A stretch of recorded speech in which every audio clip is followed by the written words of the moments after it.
সরকারি চাকরিজীবীদের জন্য বহুল প্রতীক্ষিত নতুন পে স্কেল নির্বাচনের আগেই অর্থাৎ ২০২৬ সালের মার্চের আগে ঘোষণা হতে পারে। এতে সরকারি কর্মকর্তা কর্মচারীদের বেতন বর্তমান বেতনের তুলনায় দ্বিগুণ হওয়ার সম্ভাবনা রয়েছে।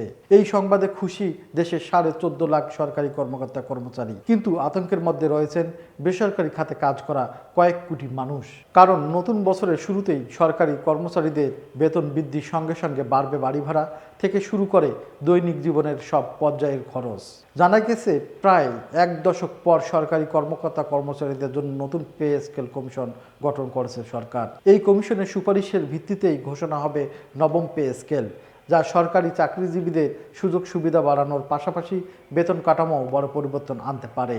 ২০২৫ সালের পে কমিশন গঠনের সঙ্গে সঙ্গে সরকারি কর্মচারীদের নজর এখন শুধু বেতন বৃদ্ধি নয়, বরং গ্রেড ভিত্তিক বৈষম্য কমিয়ে বেতন অনুপাত পুনর্গঠনের দিকেও। সর্বশেষ ২০১৫ সালের অষ্টম পে কমিশনের সুপারিশ বেতন বৃদ্ধির পর ২০২৫ সালের নবম পে কমিশন গঠন করে সরকার।